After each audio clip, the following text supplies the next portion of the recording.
La parole est d'abord à Florian Sidbon pour le groupe Paris en commun pour 5 minutes maximum.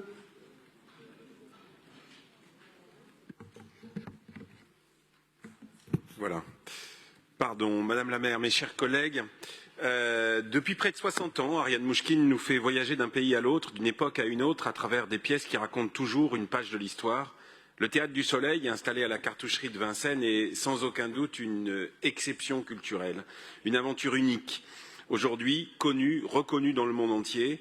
Et depuis 1964, la troupe a créé près d'une trentaine de pièces, réalisé 7 films, expérimenté tous les styles, rencontrant bien sûr un succès critique et populaire absolument remarquable. Cette troupe est toujours au rendez-vous lorsqu'il faut défendre les valeurs humanistes. On se rappelle tous du très beau symbole dans plusieurs manifestations défendant ces valeurs de la marionnette de la République qu'elle faisait déambuler, et toujours au rendez-vous également quand il s'agit de défendre le droit des peuples.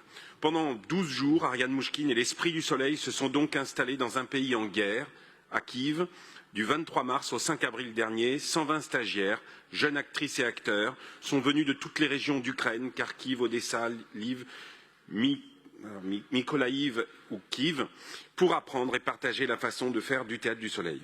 Ariane Mouchkine a expliqué avoir monté ce projet parce que, comme nombre d'entre nous, elle se sentait impuissante en restant à Paris, assise sur son canapé à regarder les informations venant d'Ukraine. Avec son école nomade, elle a souhaité apporter de la confiance et de l'espérance aux Ukrainiens et leur montrer qu'il y a, je cite, beaucoup de gens en France qui pensent à eux, qui sont de leur côté, celui de la liberté et de la démocratie. Le Théâtre du Soleil et son école nomade n'en sont pas à leur première aventure internationale. Au Chili, en Inde, à Mayotte, en Suède et même en Afghanistan, où le stage organisé par Ariane Mouchkine à Kaboul en 2005 a donné naissance à une compagnie de théâtre afghane, le théâtre Aftab. Mais cette fois-ci, à Kiev, la guerre est en cours. L'inquiétude est là et les journées sont particulièrement difficiles.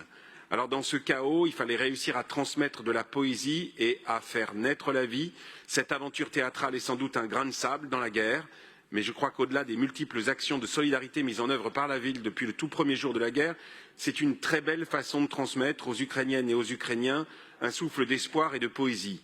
Car comme le dit si bien Vsevolod Meyerold, l'élève de Stanislavski, russe, assassiné par le régime de Staline, le théâtre n'est rien d'autre qu'une fête de l'humanité, et c'est bien cet élan, cette furieuse envie de vivre et d'être libre, dont nous sommes toutes et tous incroyablement admiratifs, qui façonne et motive depuis le début la résistance ukrainienne déterminée à gagner cette guerre, une guerre qui forge l'avenir de l'Europe et notre avenir à toutes et tous.